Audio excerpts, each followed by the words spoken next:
What is up, everyone? Welcome to the Football Chatbox. My name is Ryan, and welcome to the transfer discussion video. Hope you're all doing well. Obviously, we are on the first deadline day. Interestingly, I should say, the first deadline day of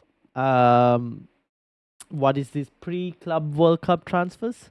So we are here for the first deadline day. I'm trying to adjust my camera as well. The lighting. There we go. So let's have a look at obviously what transfers have happened for some of the clubs, how they will fit in. We'll maybe talk about FPL as well, where what prices do we expect them to come in, and are they even viable FPL options as well. We'll talk about that. And obviously, let's have a look now. This window, for the first window that's open before it closes for I think what is a week maybe before the Club World Cup is. So it's got about another 6 hours. So we'll see what deals have been happening so far. Obviously, Arsenal have released quite a lot of players from their list. The likes of Raheem Sterling are also returning back to Chelsea. So Chelsea, you got a new signing. His loan is going back. He's going back to Chelsea. Neto from Bournemouth. In terms of Bournemouth, now look like they are going to lose Kepa as well from the looks of it. So it seems like Arsenal are taking one Bournemouth keeper and sending back the other Bournemouth keeper to become their backup. Nuno Tavares has also gone, and Marquinhos, this must be one of the youngsters instead. Aston Villa have bought in Yasin Ozkan. I have no idea who that kid is. But Aston Villa, obviously, for them to do business, they've got to do a lot of sales or bringing in a bit more cash because their PSR limits aren't looking great. So Aston Villa have to kind of do some sales to be able to make some signings as well. In terms of Bournemouth, Junior Corpi is a signing they've made. Obviously, Kepa has gone back to Chelsea. FPL Freddy, how are you doing? Welcome, welcome. So Kepa has gone back to Chelsea because his loan is done. Which means Neto is going back to Bournemouth now. Will Bournemouth look to sign? I don't think Bournemouth are going to be signing Kepa because he's been linked with Arsenal as well. So we'll have to wait and see in terms of that. Poison has just been unveiled as a Real Madrid player, so he's gone as well. And Jadon Anthony has gone to Burnley because Burnley are now promoted into the Premier League, so he's there as well. Brentford, I made a few signings that I confirmed, but the key story with Brentford right now is that they're about to lose Thomas Frank, and I think that is almost going to be confirmed as well. It seems like Spurs have managed to come to an agreement, and they've apparently paid the release clause for Thomas Frank. So Brentford will most likely now have a new manager as well. No idea who that will be at the moment. How will Brentford play with the new manager? We'll have to wait and see. Had a thought for the likes of Kelleher, who just signed from Liverpool thinking he was going to play under Thomas Frank, and now he'll have to wait and see who the new manager will be. Obviously, Flecken has left to Bayer Leverkusen because Ten Hag has become manager, and the first thing he does becoming manager is sign a goalkeeper. It's a shame that he did not go and sign Onana. Instead, he went and signed Mark Flecken. We would have given a discount as well on Onana, but it is what it is. Coyote obviously played well for Brentford. They've got him in the confirmed now from Fiorentina. So those are some of Brentford signings. Brighton are doing some pretty interesting signings. Keep an eye on Brighton. They're looking to sign another player as well. I don't remember exactly what his name was, but keep an eye on Brighton because they're doing some pretty interesting signings in terms of players. I think there was a centre half they were signing for 10 million from one of the South American teams. Let me try and find out who that lad.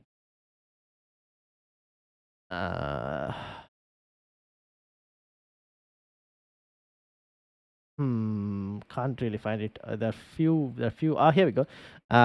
Diego Coppola. I'll show you guys Fabrizio's. Keep an eye out for this guy as well. 10 million from Hellas Verona. One more defensive duels than any player in Europe's top 7 leagues. Not too bad actually. So Brighton making some very interesting signings as they usually do. So we'll see how they do. Obviously, Burnley, new team on the block. We'll have to see how Burnley do. Whether they will keep their goalkeeper as well, Trafford. We'll have to wait and see. But yeah, Burnley. We'll see. I'll see if I can find like a Burnley fan. Whether we can get a Burnley fan to come in and speak about Burnley and their team. And we'll do that for the promoted teams if we can. So Leeds, maybe Burnley, and Sunderland, if you can find a Sunderland fan to come and speak about them from an FPL point of view as well. Chelsea. They are signing so many players. Liam Delap obviously is one of the main players from Ipswich Town. They managed to get him in. Tiger, how are you doing? Tin, welcome as well. I'm listening in the background. No worries. So Liam Delap. Now, will Liam Delap play this main number 9 role for Chelsea? I do not think so. I still believe what do you call at this moment. Jackson is still number 1 for Chelsea's number 9 spot. So Delap will play as a backup player, but given that they have Champions League football and all of that, they'll probably want to rotate. Chelsea are obviously in the Club World Cup. So you might want to monitor and see how far Chelsea go in that tournament as well. They could potentially be one of the teams that probably have a late start as well in the season. Like they might, there is a possibility because of too much football plus not enough break and lack of proper preseason. I don't know if they'll have a proper preseason to be honest. But yeah, a lack of a proper preseason would mean that Chelsea probably start off a bit slower in the Premier League. So we need to kind of wait and see on that. Remember, Jackson will be banned still for Game Week 1. Yes, he did. He did get a red card. So obviously, Liam Delap will be playing the starting striker. That doesn't mean we go and make Jackson. Sorry, that doesn't mean we have Delap in our Game Week 1 drafts. Let's hope we don't do that. Tiger says Palmer and Chelsea. Obviously, Tiger has the inside Palmer joke in the amount of times I kept Palmer and he didn't do anything, and then the amount of times I suggested Palmer, but he was doing stuff. So, anyways, so they've signed Delap. Chelsea are linked with so many different players as well. They've signed a few others as well. Estor William, Dario Esugo, Mamadou Sa from RC Strasbourg as well. So we'll have to see. They're just signing so many players. I don't know where Chelsea find the money from, but they have a lot of PSR headroom as well. So Chelsea are completely fine. Let me see if I can find you guys the PSR headroom, like the picture that I saw from the Athletic.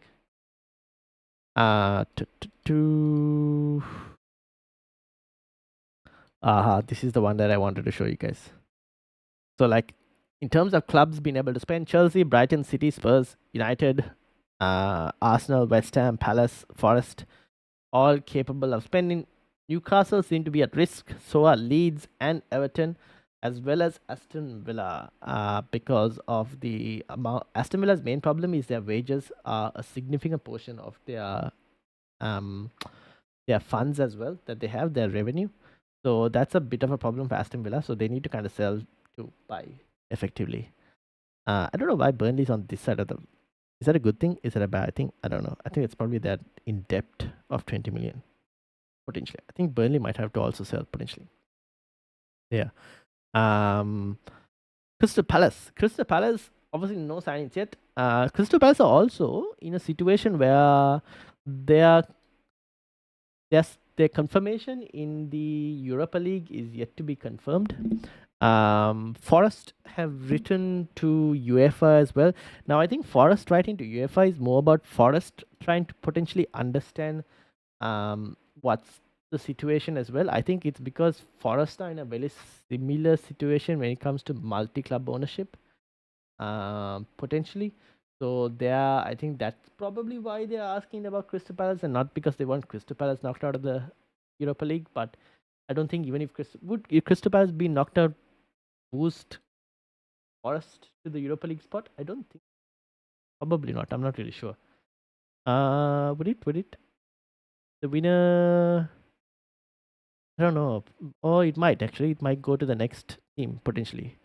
I don't know. We'll have to see. But yeah, Forest obviously have written about that as well. So we're still waiting to see whether Crystal Palace will be allowed in the Europa League or not at this moment because of multi-club ownership situation, with another club also competing in the Europa League. Everton obviously have let go a lot of players shame. So Ashley Young is no longer going to be there for Everton next season. All these signing players and seeing him get a red card or falling over to try and win penalties. Unfortunately, he's not going to be there. They've also let go of a few others as well. Mason Holgate, Neil Mopai has been sent. Goodbye, Neil Mopai. Like Ducouré was released. Ooh, what? Really? Why did they release Ducouré? Is he too old? Surely not. He was a very fun. Oh, he's 32 years old. Oh man, they actually did release him. Is there any news on it? I wonder who is going to sign him. He's a pretty decent player, to be honest, Ducre. So I'm a bit surprised because he was a mainstay in Everton's team as well. But he's gone as well. I don't know how much of that probably has to do with PSR as well. Maybe finances. Maybe he was on a higher wage limit, so that's probably why. Fulham got a few players that have been released. Willian is gone again. He came in, said hello, said goodbye. They've released a few others. Leeds, we probably need to speak with Russell, who is a subscriber, to see what Leeds players that they are looking to get in. Obviously, PSR would mean that Leeds probably need to get in some finances or sell players to buy players. Patrick Bamford is still at Leeds. For those of you who obviously played FPL back then, probably would remember Bamford, but I don't think he's much of a mainstay right now, to be honest. I think it was Ducre's choice. Oh, okay. Interesting. I wonder where he's going to go. Now, Liverpool have been in some pretty interesting transfers. Obviously, they've signed Frimpong, who will now come in and play. The interesting thing with Frimpong that I want to see is if where is it? Does this have? This is transfer market that shows all the deals that have been happening. Where is Frimpong? Why is Frimpong not even in this list? Or was it too early? Detailed.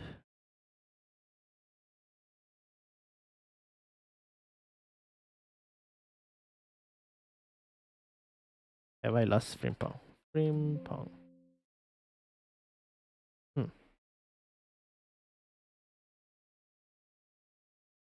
How many ads?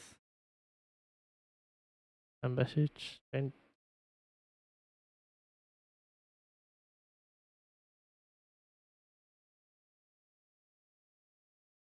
Transfer market hasn't updated Frimpong's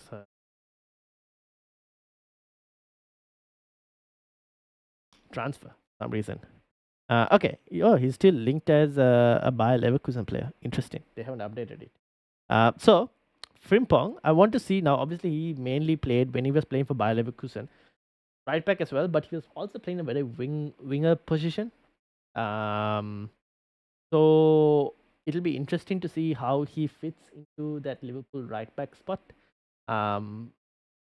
He is as equally attacking as Trent. Trent obviously on the ball. I would say probably maybe slightly better, but Frimpong I think offers a bit more higher goal threat as well potentially. So we'll have to wait and see. Obviously, Bundesliga is slightly different. Bundesliga also doesn't necessarily translate well to the Premier League. I should add, so because there's more space, more attacking in the Bundesliga compared to the Premier League's fast football nature. So we'll have to see how he translates and how he does. We'll wait and see. Obviously, 5 goals and 6 assists in the last campaign. In the Bundesliga. The season before that, if I can find it out. Com, how are you doing? Okay, mate, I'm off. Thought I'd give you a quick hello to you. I'll listen on the playback. All right, see you, Tiger. Thank you very much. Ducouré seems like he could be a Burnley lead signing. Ooh, wait and see. We will wait and see. So the season before for Frimpong, 31 games, 9 goals and 9 assists. This is when obviously Bayer Leverkusen won the Bundesliga. So, I mean, still double digits in goal contributions is pretty good, to be honest, for the season. Where do you guys see him? You can see 138 games played as a right midfielder compared to 126 played as a right back. So he's more of a like that right wing back or attacking spot. So we'll have to see how he does. But where do you guys see him in terms of? Do you think he'll be a decent FPL option? Would you wait and see how he performs? Do you think he becomes the starting right back, or will Bradley put in a good effort to make some competition of that spot? Where do you guys? How do you guys see that? Let me know. Um, Personally, I think he might come in at potentially 5.5 million. Potentially 5.5 million, maybe 6, maybe 6, one of the two. But I think 5.5 seems like a bit more of an understandable price, FPL wise. So yeah. Um, Apart from that, Liverpool are also looking to sign a certain Florian Wirtz. That deal is still happening in the background, so we'll have to wait and see when that gets confirmed. I think that's going to be Liverpool's star signing for the season, Florian Wirtz, who also had a pretty good last 2 campaigns, one of the more talented players in not only the Bundesliga but in the Germany squad as well. Plays in now what's you'd say mostly like a cam, I would say. The question is, will he take the Luis Diaz spot, or will Arne Slot slightly change his formation where he plays with a number 10 as Wirtz? And that midfield of Soboslai, McAllister, and Gravenberg, like a midfield three of like 8, like switched to put in Florian Wirtz, number 10, or plays Wirtz on the left, one of the two. What do you guys think? 10 goals, 13 assists. The last campaign, which is actually pretty decent, to be honest. Not too bad. But I think the season before that, he probably had a better season. No, very similar actually. Season before that, 11 goals and 12 assists. For the season before that, attacking mid again. He is his main like number 10 spot. He's also played a few games left wing, 9 games on the left and 11 games. For Germany as well, he does, I think, tend to play around this spot for Germany as well, with Musiala usually in like the middle. So he's capable of playing off that left. So we'll have to wait and see. Frimpong seems like he'll come straight in at right back, definitely as attacking as Trent. Yeah, probably more attacking than Trent, I would say. Trent likes to deliver crosses and like set pieces. I think Frimpong will be more on the trying to get on the end of stuff potentially. We'll have to wait and see how he does, but he's definitely as attacking, or maybe more attacking, maybe slightly less creative. We'll have to see. We'll have to see how he's be utilized. What I'm wanting to see whether Liverpool will make a change to the system to try and fit him in. If they do sign him, we'll have to see how that happens as well for Wirtz. So that's Liverpool. City are linked with a lot of players now. They've confirmed ait-Nouri as one of the signings in this season. They're also after Reinders, who is from AC Milan, talented midfielder in the center of the park. And they're also after Chakri from Olympique Lyon, who is an excellent dribbler, I would say. It seems like Jack Grealish's time is up for Manchester City. Don't know where he's going to go or whether he's going to stay. How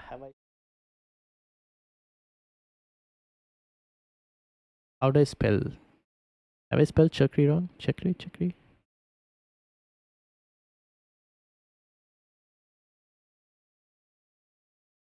Is there a chance Frimpong comes in as a midfielder for FPL? Ooh, no. I highly doubt it. Because they would treat him as Trent's replacement. I don't know if they will sign him as fielder. The amount of ads on transfer market, I tell you. Chakri.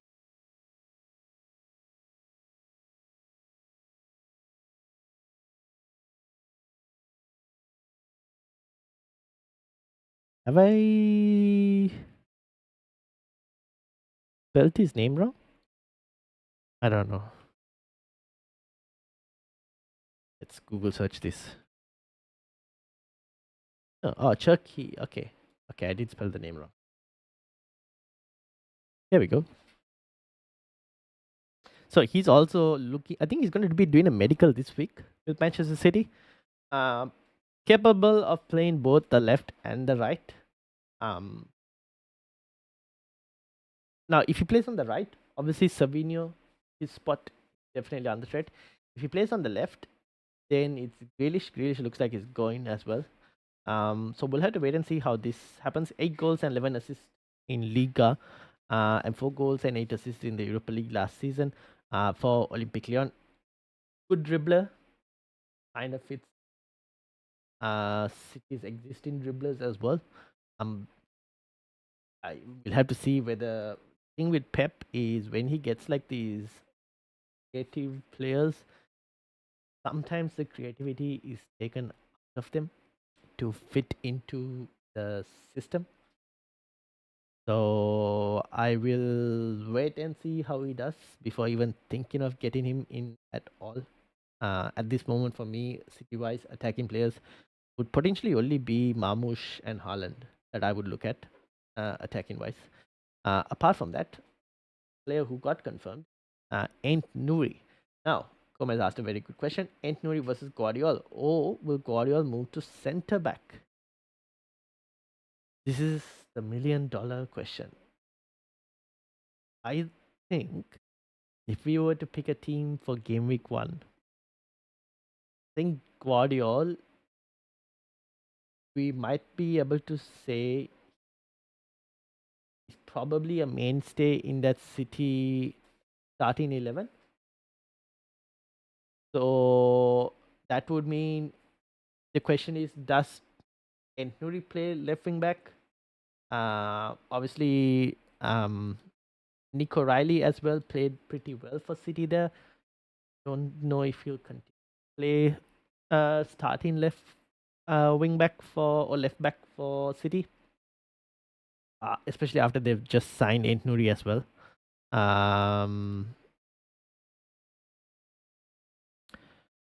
We probably might have to watch a bit of preseason to be able to kind of figure out what exactly is going to happen.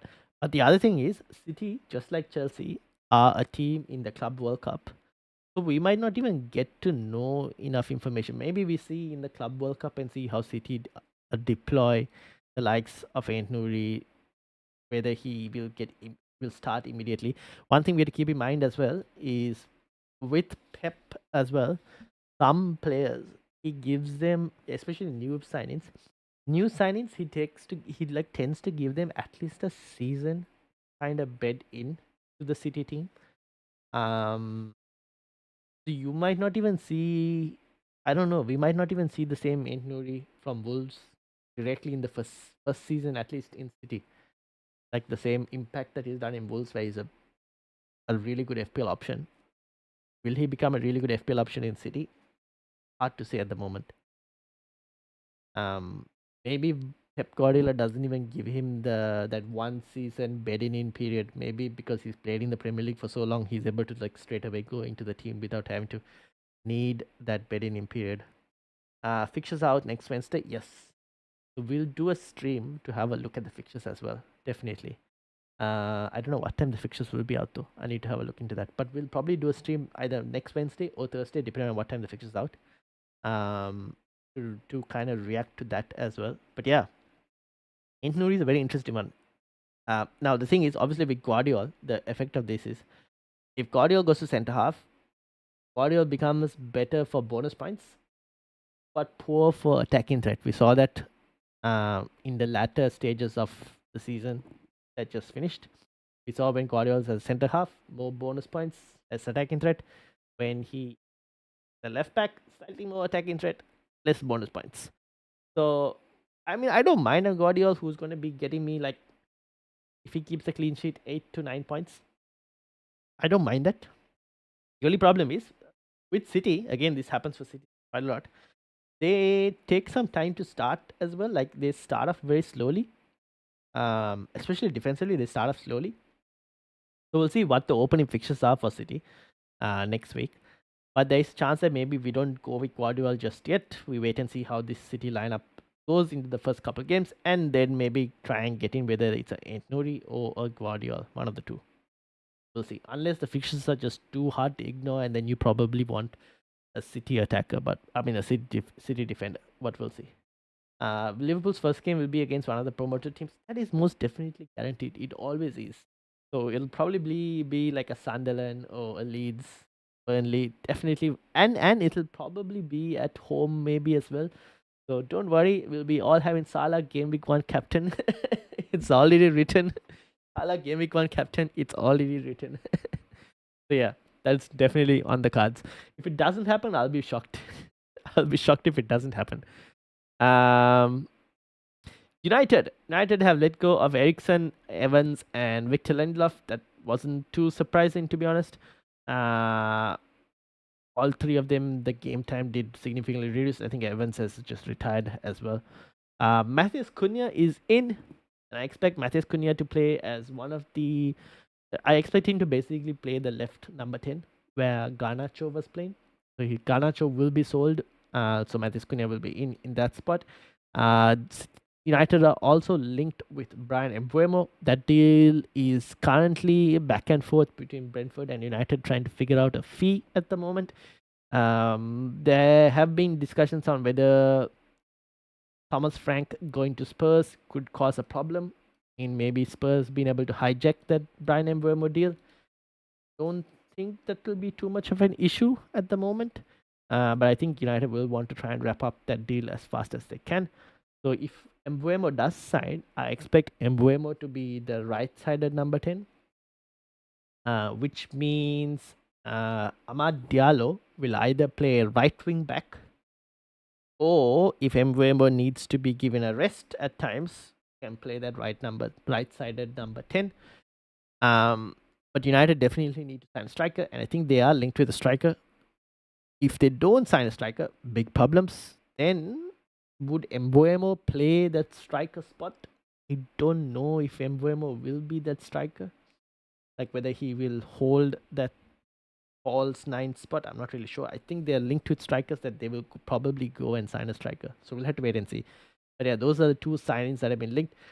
In terms of strikers, they've been linked with Gyökeres at this moment, who obviously is from Sporting. Sporting obviously seems like there's like back and forth on the finances for how expensive Gyökeres is going to be. There's another one, Victor Osimhen, who is on the lineups of quite a few Premier League clubs. He has obviously rejected Saudi's moves, Al Hilal, so he's kind of rejected that. So I don't know where he's also going to go. Someone to keep an eye out for as well, but trying to negotiate with Napoli might be a bit more harder for some of the Premier League clubs. So there's a chance that he probably doesn't even appear in the Premier League. So we'll have to wait and see in terms of that.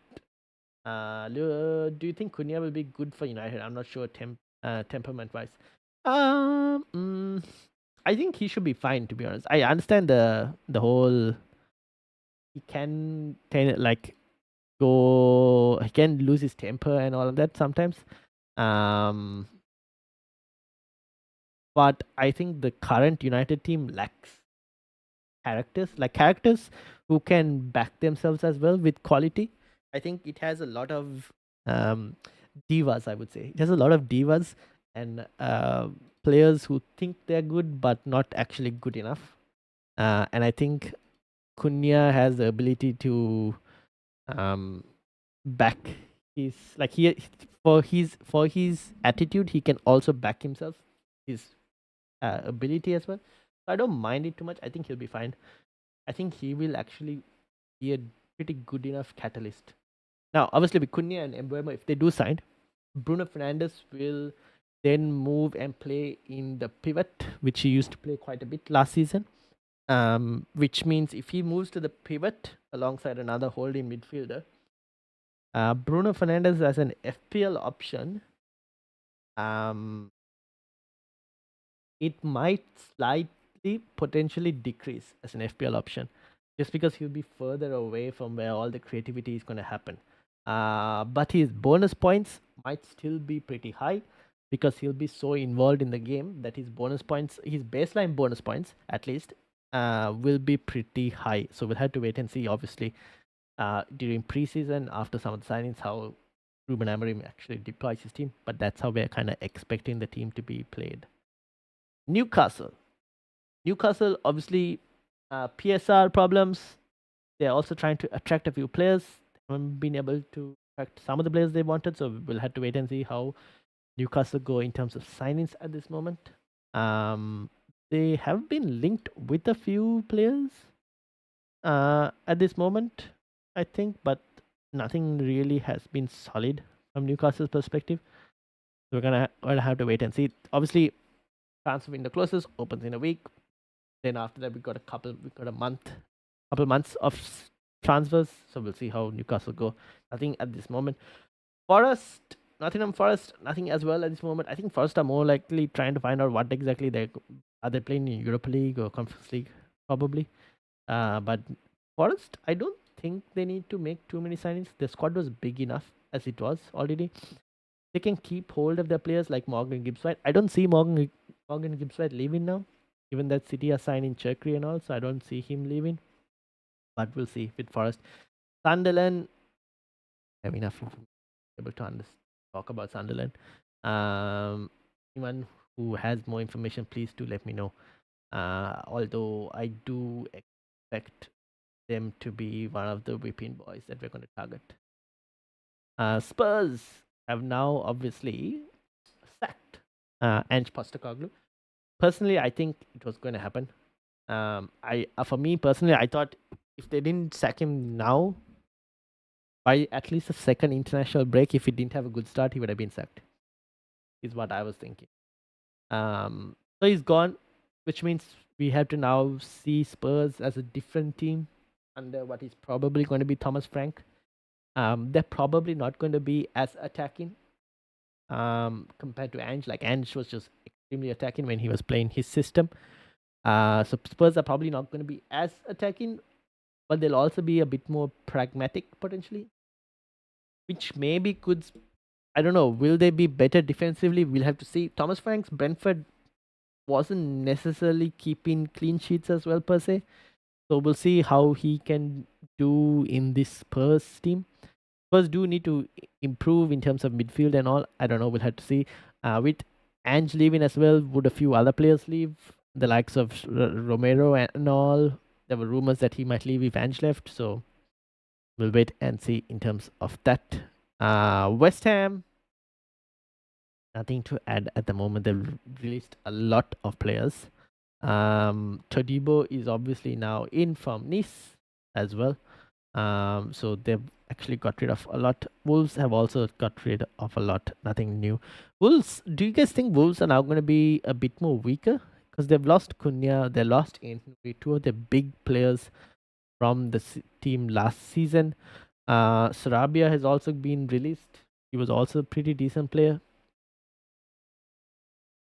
Do we see Wolves? Are Wolves going to be one of those teams battling for relegation potentially? Or will they have to sign a bit more quality? That's something to kind of keep an eye out for as well. There are some interesting deals yet to happen.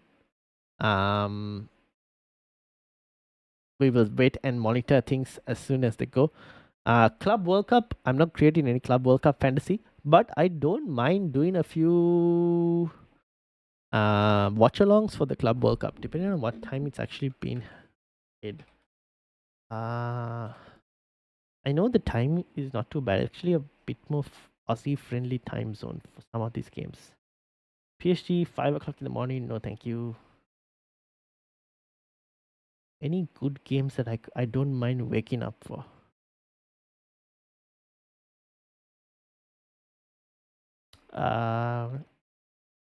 Probably not in match day 1 from the looks of it.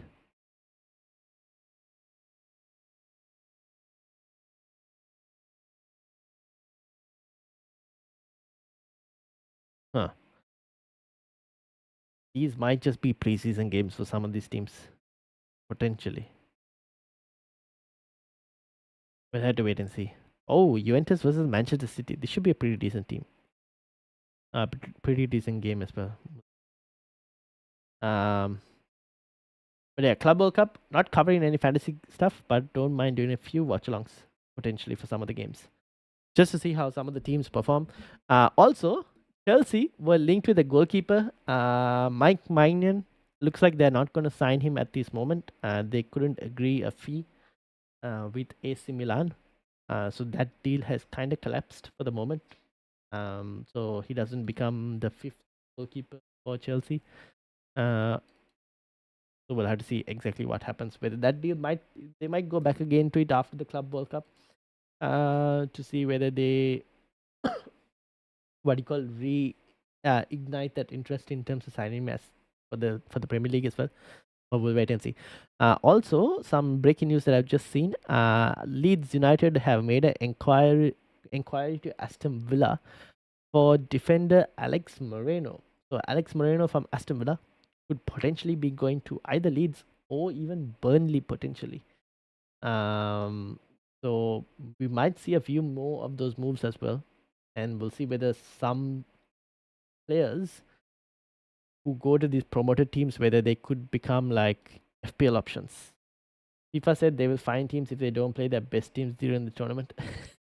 Fair enough. FIFA is scared that the tournament might not sell out. That's FIFA's biggest problem at this moment. They're trying to make up rules and everything to try and they're even including like a post group stage transfer window for teams who have qualified from the group stage to be able to make a few more signings if they wanted to. There's this tournament, man. It's there should be a lot of questions about how this tournament is running, the way it's running in terms of like the qualification and everything. It's just absolutely crazy.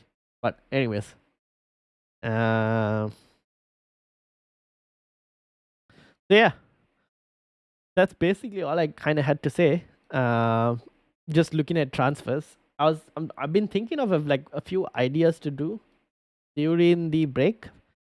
I was thinking of like scout reports as well. Sometimes like looking at a scout report on Frimpong or Words, or a scout report on Chakri, Jokeres, something like that. Like players who have not played in the Premier League, but I still don't know exactly how I would want to do that and like what type of graphics to show.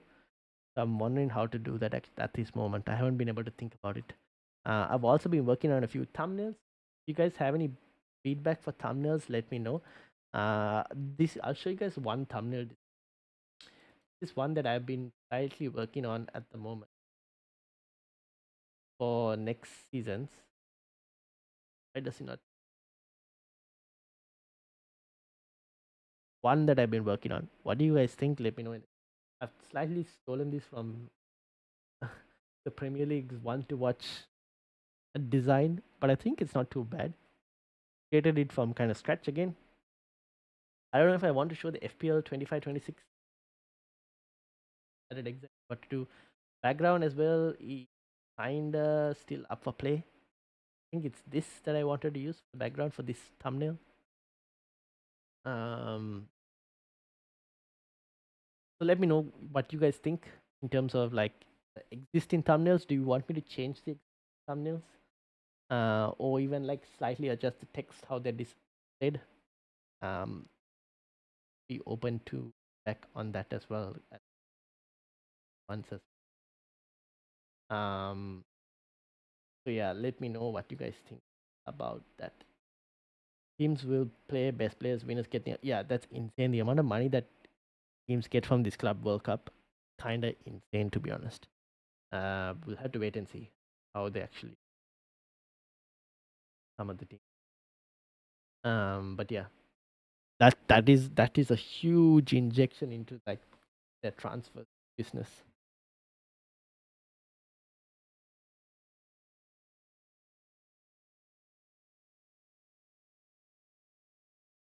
Cool.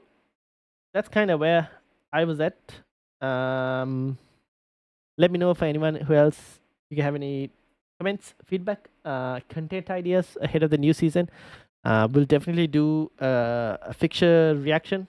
What's the when is fixtures coming out? I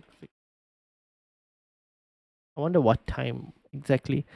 9 a.m. UK time. 9 a.m. UK time. So we should be able to do a stream next week on Wednesday, looking at the Premier League fixtures and analyzing the Premier League fixtures. So FPL content is coming soon, guys. FPL content is coming soon. So let me know feedback on all of that. Feedback on thumbnails as well. I'm very much open to it as well. I've obviously this week we created the thumbnail for this video where we put the text to the side as well. Are you okay with something like that as well? Let me know. All of that. Looking forward to more feedback as well. But I think I will end my stream here. Short stream just to have a look at some of the transfers. I was hoping that there'll be some interesting deals that might happen because it's the first deadline day. But so far nothing really has happened per se.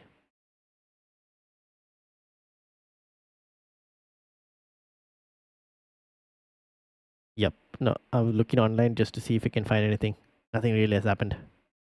So we'll have to wait and see, obviously, how things go. Cool. With that, I think I'll end it. Shout out to Freddy, to Comb, and Tiger, and anyone else.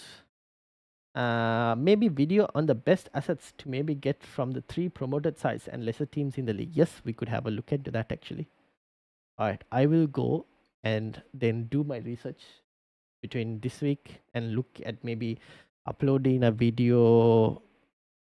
We'll probably do one video maybe for the next one video each week on each team.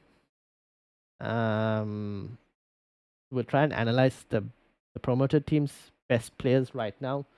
We'll see whether they're linked with any players as well from the transfer window, because that could change who their best players would be as well, that we could look at getting in. And we'll have a look into that as well. So it's basically a scouting video on each of the teams. Okay, I'll have a look into that. Thank you, Comb, for that idea. All right, I will have a look into that and see whether I'll speak to some, obviously, Leeds fans. I do have a few we can speak to. I need to find a few Burnley and Sunderland fans. That's the next step. Need to find some Burnley and Sunderland fans, or try and do some research on Burnley and Sunderland. Find out who their best players are and all of that. All right, I will keep that in mind. I will do that. I will work on that starting from tomorrow. And we'll have a look at maybe uploading a video once per week. And maybe we'll get some guests on as well. We are also looking, I should add, now that my Twitter is here, we are also looking at doing some pre-season content with some of the other content creators, on like stuff to when we are approaching the new season, what exactly we're going to do. Just a discussion of like, when we're picking up teams, picking up players. There's some pre-season discussion with some content creators I'm planning on doing, and try and get some game week 1 drafts, steps to avoid, stuff like that. Burnley's James Trafford is linked to someone in the Premier League, I think. Yes, he was linked, I remember.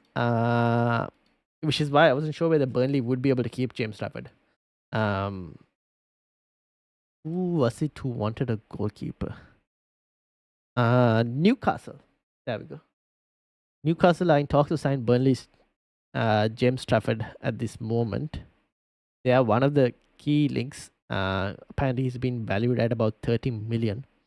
So he's one of the players who've been linked for moves out at this moment. It seems like he's their top goalkeeper target. I don't know what's going to happen to Nick Pope at this moment. So wait and see. Wait and see, I guess.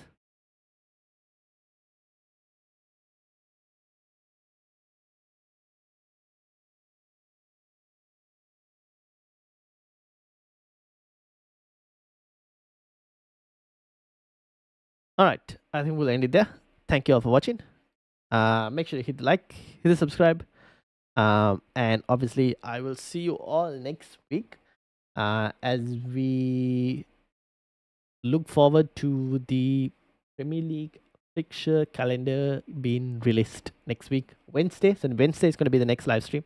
I'll also look at making a video on some of the best assets to get from the promoted teams as well.